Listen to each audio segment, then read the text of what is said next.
right, I guess we'll go ahead and get started. We have a very narrowly defined panel up here, topic-wise, just opportunities in college sports, so just a few things to talk about. Some quick introductions. To my left, we have Sean Hegan from Learfield, Trish Tulloch from 160/90. We have Craig Sloan from Playfly Sports, Leah Macko from Powerade. Thank you. I'm just going to take a drink of this first. Yes, everyone. Yeah. Delicious. Thank you, Leah. And Mandy Gill from Marriott. Thank you all for joining us. Thank you. All right, let's kind of jump into it. Big week for college sports. We had that monumental decision from Claudia Wilken in the House, Hubbard, and Carter cases.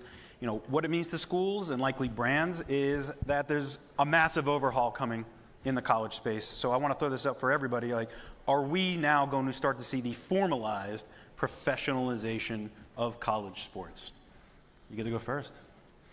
Well, I think simply as long as college students remain students and student athletes, it's not going to be completely professionalized. But I think we've been trending in this direction of more commercialization in college athletics for probably the last 4 or 5 years now. I think there's probably been more change in college athletics in the last 5 years than there were probably the 100 years before that. And I think this is hopefully, from where I sit and somebody who's relatively new to college athletics, I hope this is a step towards clarity, because it seems, and we've been talking a lot about it the last couple days here, it seems that some brands and marketers perceive college athletics as complex or complicated and kind of what's my point of entry. And I think the more that we can do to simplify that and make it easy for brands to engage in college athletics, that's a good thing for all of us. And I'm hopeful that these types of steps are taking us in that direction. Trish? You know, from a brand or an agency perspective, you know, if we're going to the direction of professionalization, what that means to us, you know, rights holders, Playfly, Learfield, they're getting more sophisticated, they're offering more, their offering looks more like the professional ranks, and so from a brand perspective, it's probably a good thing. You know, they're saying yes more than they're saying no these days, and so from our perspective, bring it. Exactly. Greg? I think it's sometimes being talked about these days as professionalization is a bad thing. And I actually think it's, if done right, and that's what we're on the journey of, it's going to be a good thing, right? The fans will have better experiences. The difference between going, frankly, to a college football game on a Saturday and the amenities, the experience at a professional sporting event versus a college event, there's a pretty big gap there today. And that's going to narrow, and that'll probably narrow quickly. The student-athlete experience is going to continue to get better and the way that they're treated, but then also compensated. I don't see those things as necessarily a bad thing. And then for marketers, certainly for you all, the opportunity is going to grow immensely. It just is. We'll get into more about what happened post-House, but that idea that brands are going to have more opportunities to invest into meaningful assets is clear. Leah? Yeah, I think it's a step in the right direction for pay transparency for our student athletes, for setting a fair standard for the deals. For the immediate, the details around how NAL Go is going to work, who's vetting the deals as a brand, how are we getting set up as a payer, relying on 18-year-old athletes to put the deals in themselves. What could go wrong? A lot of trust to put into these young athletes. So I bet over the next year it's going to be a little rocky, but a year from now we can definitely see a great benefit from the passing. So very similar. I mean, I think the biggest change, though, that they'll add would be the clarity, evaluation, and insights. I think will kind of be more of a level playing field, which I think will be helpful because we'll kind of see it be a little more fair across the sports when you're looking at the rev sports versus non-rev. So I think that'll be the interesting part when we start to look at valuation. You know, it was reported this week that even a powerhouse athletic department like Michigan is facing a potential $27 million deficit for the next school year. Craig and Sean, I want to come to you just as, you know, having so many schools, multimedia rights there, like as you're now holding talks with athletic directors and school presidents, like how receptive are these folks to new entry points and, you know, whether it's patches and field naming rights to make up the revenue gap that's missing there? I'll jump in. Yeah, I mean, I think a couple things. One is that the need is clear, And the alignment between the university and the athletic department is probably better than it's been, at least in our history, to see the world the same way on the need for revenue generation, and not at necessarily levels that are minor. They're going to have to be major moves, because ultimately at the end of the day, these aren't big seismic changes and differences. And some of their revenue streams are static, right? Their media rights for most of the Power Fours in particular are set for the next handful of years. And where else are you going to find big opportunities for those things? So the idea that they are leaning into innovation differently than they were maybe even 6 months or 12 months ago, not even just a few years ago, is real and tangible.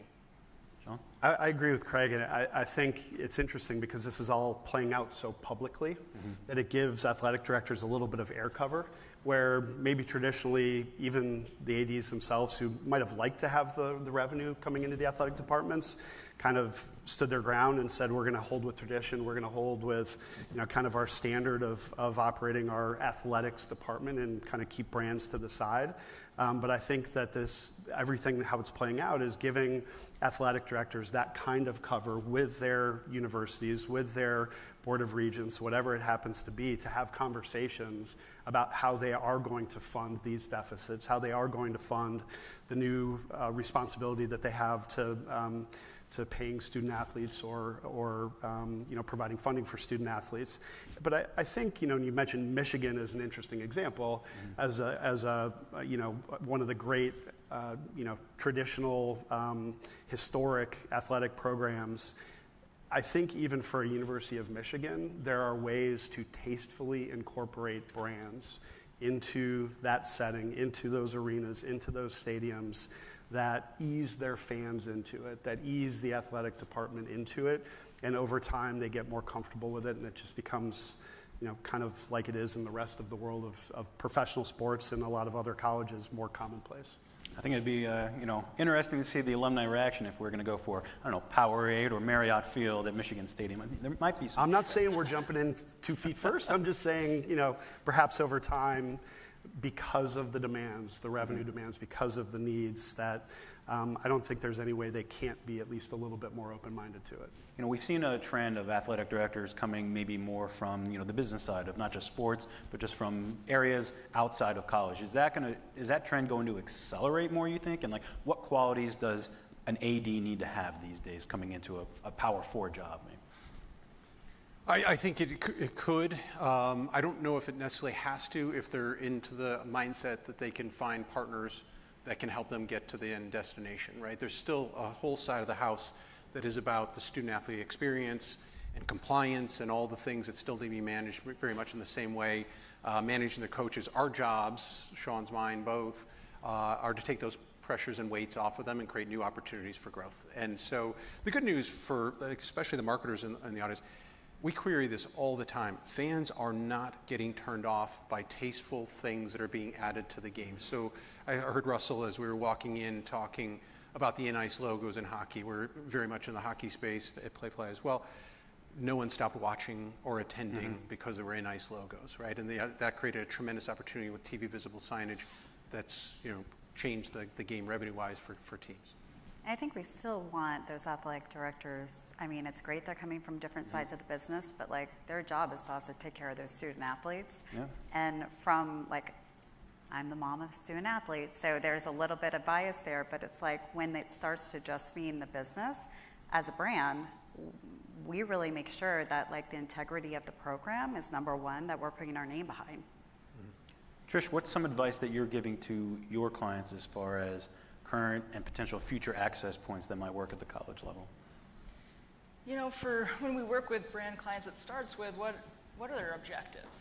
You know, there are lots of entry points, and there's emerging entry points. NIL the last couple of years has become, you know, a viable one. But it does start with what are their objectives, and you know, there's a plethora of, you know, you can sponsor the NCAA, you can 80 some odd championships. You've got rights holders in schools and conferences, athletes themselves, but you know, I think it starts with what are they trying to accomplish and who are they trying to reach from a target audience standpoint, and how can they distinctly integrate their brand into whether it's a plethora of school partnerships to reach the avid Michigan fan, just how they can do it to integrate their brand in an authentic way.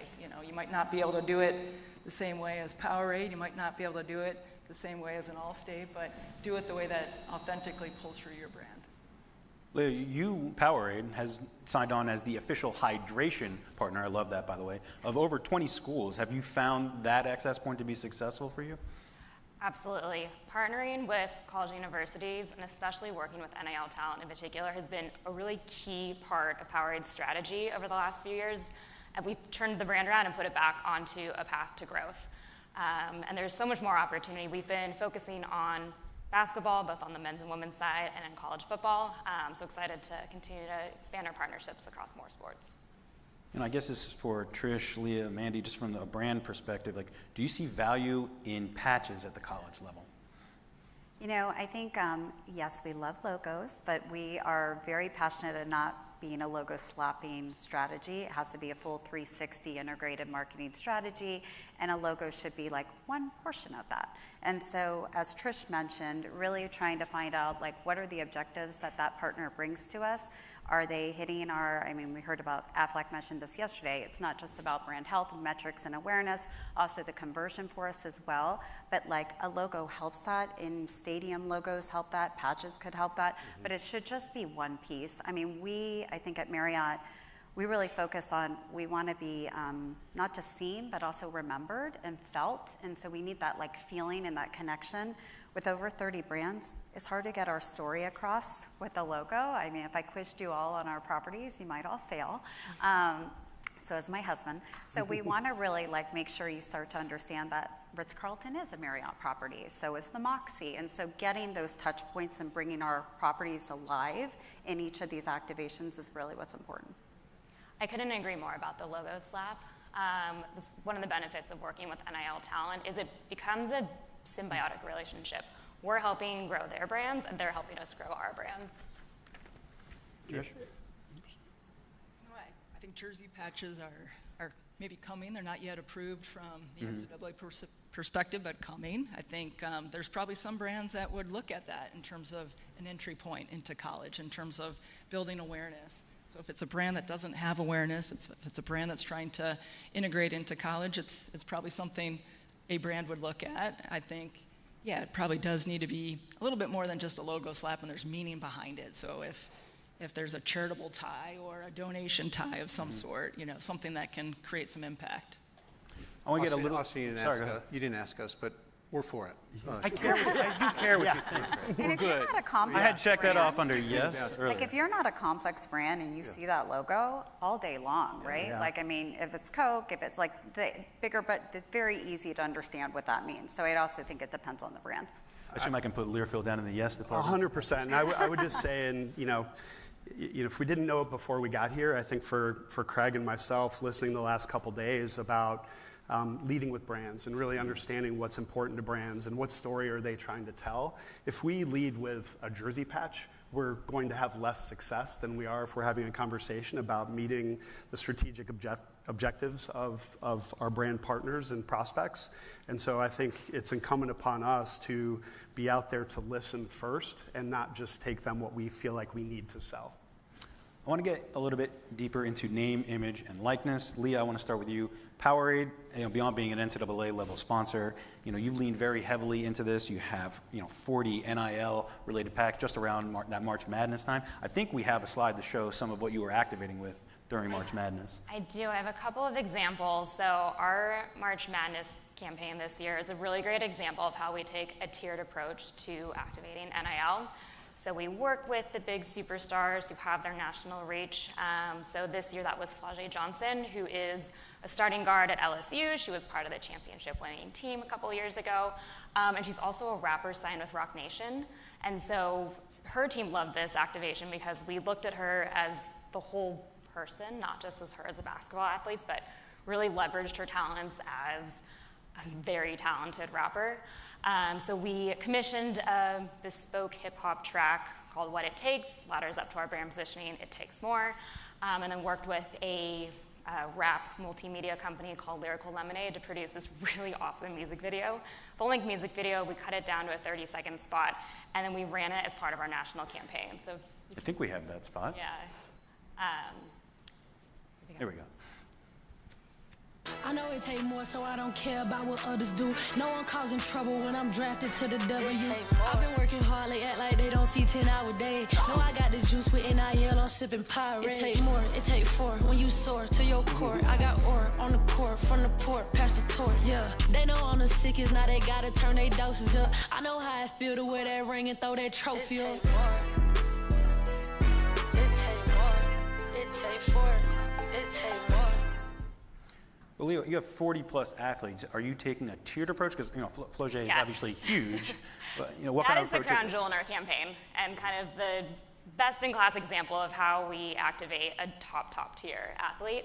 But then we also worked with two other tiers of athletes. I have an example for kind of a tier 2 athlete that we worked with of really activating them on social and creating fit-to-platform content specifically for TikTok. So the example I have is with Sanaya Rivers, who's an athlete with NC State. They had a pretty good run in March Madness this year. If we can roll that. This is NC State, Sanaya Rivers doing this or that with Powerade. Buzzer beater or overtime victory? Ooh. Buzzer beater. Morning practice or evening practice? Morning practice. Silencing the away crowd or winning for the home crowd? Winning for the home crowd. Red or white unis? White. Hot from deep or lockdown deep? Ooh. Lockdown deep. A coach who yells or a coach who motivates? Both. I feel like you could do both at the same time. Attacking the rim or staying on the perimeter? Attacking the rim.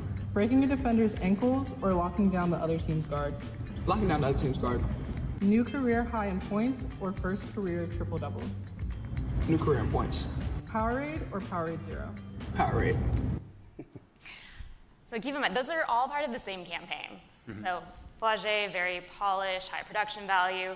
I think that might have been shot on an iPhone. That's our social media manager reading her the comments, or reading her the questions. That had almost 1 million views on TikTok. So it performed really well because we created it to speak to our younger target demo. And then I wanted to end with this example, the one on the, your guys' left. Caleb Love from Arizona posted it as a collab post on Instagram, had a 39% engagement rate. Industry benchmark is about 5%. So great example. He was relevant. It was, for that time, very culturally relevant. Performed super well because Arizona was doing well. And then the athlete on your right, Alex Org, he's a quarterback at Michigan. He's not in his marks. You can tell he's on a football field. He was not a collab post. He just posted that on his own. Had a 9% engagement rate. So you don't have to spend all the money and produce this highly produced spot like Flaugier. You can take the different tiered approach. And what we've really found with NIL is that they're so powerful when activated locally. I mean, Alex isn't even in marks, but he has a very loyal fan base. They were excited to see him. They were excited to see him with Powerade, and so they wanted to engage with that. So all it's going to do is reflect well on brand. I want to take a question here from the audience. This is for you, Sean. What advice do you have for brands who have tried to build NIL relationships with student athletes, but have struggled to maintain longevity, talent retention due to the constant churn of player portal movement? It's tricky because I think in college, maybe different from pros. Pros generally are coming into whatever league it is as a little bit of a known entity. In college, it takes a little bit of time. There are some exceptions, obviously, but for them to sort of develop themselves, establish themselves. What I would say is, and I know Craig and his team at Playfly are doing the same sort of work that we are, and that is building databases where we can really understand the personalities of these athletes and understand them on a deep level so that we know the ones that prefer, body armor to, maybe coffee or something like that. Exactly. But we've also embedded resources. We're up to, I think, 115 employees that are actually on campuses as NIL leaders or content creators, so that we're building one-on-one relationships with student athletes, working closely with athletic departments to build KPIs to understand what's important to that particular athletic department, that particular university, and that puts us in a better position to advise brands on which athletes might best fit their campaign. You finding the same thing, Craig? Yeah, I mean, I guess it's a good question, and we're not going to be able to affect, anybody up here is not affected the transfer portal, at least not today. So if that's going to be the case and the fluidity of players coming and going, I guess my advice would be, and we do this with some of our partners today, but is to think about franchises that doesn't necessarily count on the player as much as the engagement from fans, or the idea that the concept is strong enough that it's either got a strong presence at the venues or that it has longevity, and invest that way so that you can plug in the next player as they come through campus. And I think from a brand side, I mean, the reality is the player will go where the player wants to go, right? So at the end of the day, we prepare for that. So are we shooting in uniform and out of uniform? And then do we have something we can switch in? I mean, we had Elliot Cadeau from UNC who went to Michigan. So we had those scenarios, but you prep for them and you're ready for them. So then you're not scrambling at the last minute. Saw those ads with the Chapel Health player living in Charlotte just a few times. But you know, sticking with you, Mandy, you know, you use a number of student athletes, particularly around March Madness. I think we also have some of the creative that you have used around that time. Yeah, I think you can run the creative, and I'll just speak over it a little bit. But we have, March Madness is really how we started out with, specifically with NCAA and men's and women's. This is from this year. But we have, like I said, over 30 brands. So we try to pulse in a brand under Marriott Bonvoy. This is Moxie that we brought in. For us, it makes a lot of sense. It's for a younger audience. This is such a huge fan base that we bring here. So we did kicks and drips, if you will, to be able to clean up. We had a professional shoe company come from Miami to clean all of your dunks, et cetera, and bring in your favorite laces, et cetera, from whoever you were cheering for the final. We did this in San Antonio and Tampa. Really, Tampa was, I would say, the crown jewel of our Final Four this weekend, where we took a really different approach in a 360 piece where you'll see huge out-of-home, IFE, like we were in all the airports. We actually had in-flight entertainment, 4 flights going into Tampa showing our media and our broadcast specifically there. And then also we bring it to life with not just for our moments, which are our members, but also for the audience of those fans, that they are the ones that we're trying to market to and gain affinity for. And how do we bring them in via sweeps? So we had a really cool moment right here. You see this young lady is Marriott Bonvoy member. Her daughter, she has the Paige Buckers braids, people. So that was her one dream. We had the NCAA for the first time. They opened in public the Super Saturday practice, which was awesome. It was packed, not a seat open. And we were able to, we had a cool sweeps that we were giving out courtside seats at the Super Side practice for a, oh my God, shooting contest that we had there. And she happened to win with her mom, right? Just totally organic. Then we found out that she is such a huge Paige fan. We have a partnership with Learfield, with UConn, so was able to get her back of the house access. And she had that like very organic moment that I get chills from, and then I'm like, this is why we do this.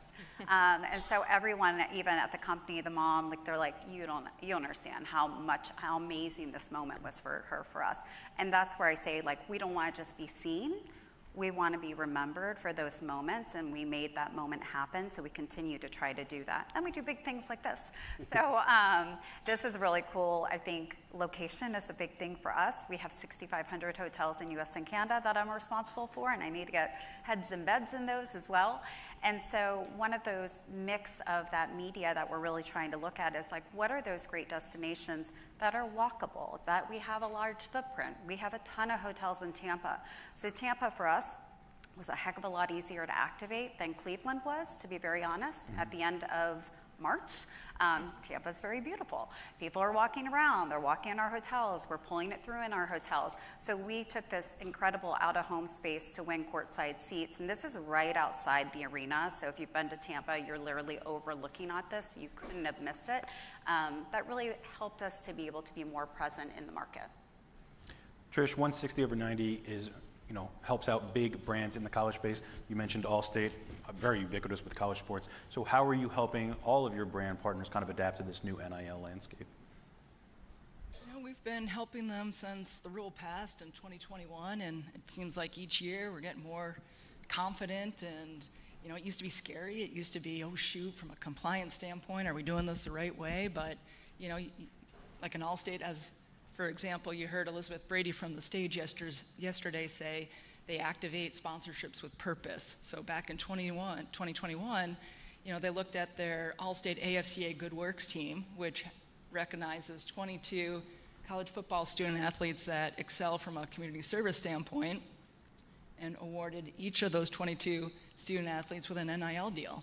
And so what that enabled them to do is put a spotlight on that individual student athlete and put a spotlight on that student athlete's community service and charity, and hopefully inspire in the local communities others to model that leadership behavior. And so since then, they've announced more Good Works teams. So we've got Holly Rowe as a partner. They've got NACDA as a partner, so it's the Allstate NACDA Good Works team. Just did the winter team this year, the spring team this year. We'll do a fall team this year. So what that's doing is putting that spotlight on even more student athletes, men and women, so beyond just football, across all the divisions. So hopefully, we are, or Allstate is, inspiring, younger generations and others to give back. So, it's finding your lane to activate in, how to use NIL, more and more across the marketing mix, whether it's TV spots with the likes of Marriott and Invesco QQQ using their marks and NIL deals where they can. Allstate worked closely with the Notre Dame team to not put just one student athlete from an NIL perspective in a national TV spot, but the entire starting five of the women's basketball team, and use the IP and use the arena from Notre Dame, and pretty well received TV spots. So you'll see big brands getting more comfortable a couple years now down the road across the marketing mix involving NIL, and it's just gonna keep evolving and keep, it's safe now, and student athletes, they have engaging big audiences, so it only makes sense for brands to go there. Greg, you've had a bunch of big wins lately, new schools, Texas A&M, others, but something that you've started to install more of are these, dedicated NIL-specific roles focused on corporate partners. These didn't exist before. Is this something that is now just going to be like standard operating procedure? I think it has to be. I think at the end of the day, we have obligations to serve and drive, as I said earlier, as much revenue as we can on their multimedia rights assets. So everything from their local radio and digital to the idea of all their signage and IP. And that ascension is going to happen no matter what. And I can share a little bit on a couple data points. The other is, by the way, I only have 50 slides. It's going to be, I'll go quick. Just a couple slides, actually. But you can just see that things like this are helping drive that decision, Austin, is that I know I got a lot of friends out there in our pro team space. That doesn't mean pro is bad. It means it's indexing super high, but college index is just above it on a lot of key metrics for marketers. And ultimately, at the end of the day, that's what you're paying for, is for that avidity. And if that avidity means something, then how do you take time to create new events and opportunities for those to get into the space in more meaningful ways than they had in the past? And for fans, again, it wasn't that long ago that we had no access to these players. And now you're talking about women athletes, male athletes in some of the non-core sports that are getting lots of opportunities for exposure. Just on this slide real quickly, just to give you a little context again, that bottom right-hand side. So the NFL is obviously a juggernaut, but that does not mean that our Division I schools, those are Power 4 schools, average multimedia rights revenues that are coming in. There's a significant disparity. So there's a tremendous, we talk about the undervalued nature of college, and we've got some brands who have obviously invested into the college space and heard and seen the benefit of it. Doesn't mean that the pros have to go backwards, but there's no reason today that a 109,000 seat stadium at LSU and every one of their venues basically filled across their various varsity sports should be undervalued to the teams 60 miles south of them in New Orleans. There's a real opportunity for growth for brands to come in and help support this initiative to grow faster. So to your NIL portion of that question, yes, I think you have to have dedicated teams, the way that Sean was described before, really concentrating on how they can come up with really meaningful ways. That clearinghouse is going to be interesting. And the in-kind, for what you're going to pay a student athlete, it needs to be super sophisticated, and we got to get there quickly. I want to get into some women's sports. Mandy, Marriott was obviously huge in Oklahoma City around the College World Series, you all being an NCAA sponsor. I mean, the interest was there, obviously. You look at the TV numbers, record Women's College World Series, record Game 1, record Game 2. And I was shocked. I mean, I deal with numbers all the time on TV, and seeing the number for that Game 3 at 2.4 million viewers when it was like 5-0 in the first inning, I was really shocked to see that was the most watched NCAA softball game ever. So like, why did this particular event though make sense for you? So, it's not just softball. I think we're really trying to do a always-on approach with NCAA. We are trying to look at our sponsorship with NCAA and how, where can we go in as far as we can with the budgets that we have. And we obviously can't do all 90-plus championships, but there are some that make a lot of sense for us. I think College World Series, we actually started 2 years ago, and we were on the ground, did great activations. This year, we really brought to life and spent more in the media because College World Series is also 2 weeks long. So it's a long time for a brand to be on the ground. From a budget perspective, that we also found great in-stadium media placements that we actually ran also our 30-second spot during media we actually bought in the upfront specifically for that. And then that's just the culmination in the beginning. This week, actually, our team's at women's track and field. And so we are looking to see, and which we're owning that event because there's absolutely no other partner there.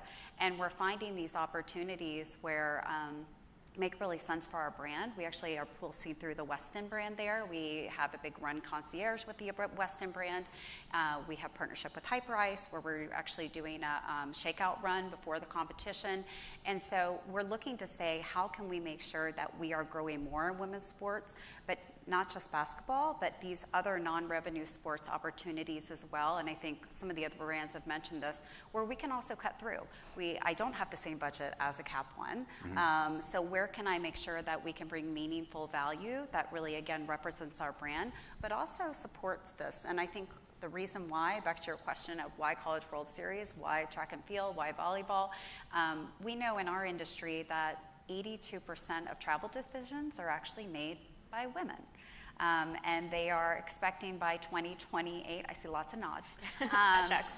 By 2028, they're actually projecting that 75% of all discretionary income decisions are being also made by women. So for us, it's not just, again, I said I'm a college athlete mom, so I have a bias that I have a big passion about it, but also it's good business for us, makes a lot of sense for our industry. We have a footprint of 6,500 hotels. We're in all of the neighborhoods of these universities already. So for us, it's a simple decision, and it's how do we continue to be always on all year, and not just in March Madness and football, but those spaces all throughout the year so other people can remember us. And I'll end with this. I got an email this week from College World Series from a customer that actually came up through our CEO and said, random customer to our CEO, Tony, and said, I was watching College World Series like you were and saw Marriott Bonvoy logo. I am an ambassador member, been a customer for 20 some years. I had no idea that you guys were there and sponsored with us, and I am so proud. And those are like, again, the warm and fuzzy moments where you're like, yes, this makes a lot of sense. And it's not a huge lift for us to also be in these spaces. It's incredible the number of eyeballs that are now on those properties. We had Holly Rowe on our podcast talking about, she remembers when they were just praying to get 1 million viewers. Now, 2x, 3x that sometimes. Leah, you saw the value in the NCAA women's tournament, and you're like, we're going to pump a lot more money into our budget for that. Easy decision? Oh, probably the easiest decision we made all of last year. So we increased our media budget for March Madness versus last year, and it was really to lean into the women's side of the tournament. We created that flagey spot for the women's side of the tournament.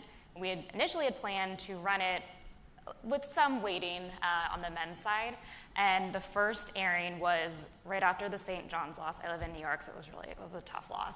And I was actually at a restaurant when the spot aired, and everyone stopped what they were doing and watched the TVs, which was a really like goosebumps moment.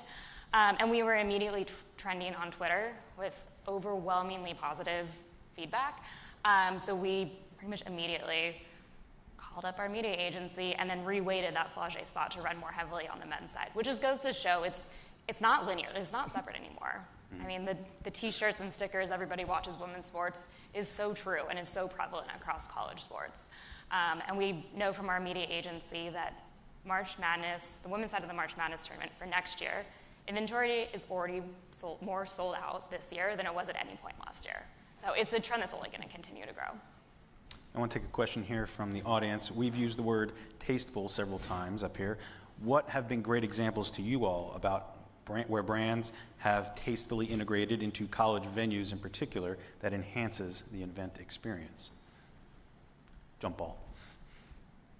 I'm trying to think, like, I didn't even realize we used the word tasteful up here, but I guess someone did. But, I think, again, it's the meaningful moments for us. So wherever, probably I would say one of my favorite moments was this year at Final Four at women's. Again, we had all of these like fans of these little young basketball fans, because they opened up all those practices. They're all downtown Tampa. They're all hitting all of our activations and in our hotels, and seeing that we actually were able to do something that they cared about, that was cool, right? Like, who doesn't want to bling out their kicks? It was just totally on point. So, and we worked with 160 with that, and it was just a really cool event that we loved. I think that was helpful for our brand. It mattered to them. They remembered us. So for me, that was a big win for us. I think, just quickly, I think we've all talked about storytelling a lot the last couple of days, and a couple that come to mind for me are one, Abbott Laboratories across the Big Ten with blood drives on campus around sporting events.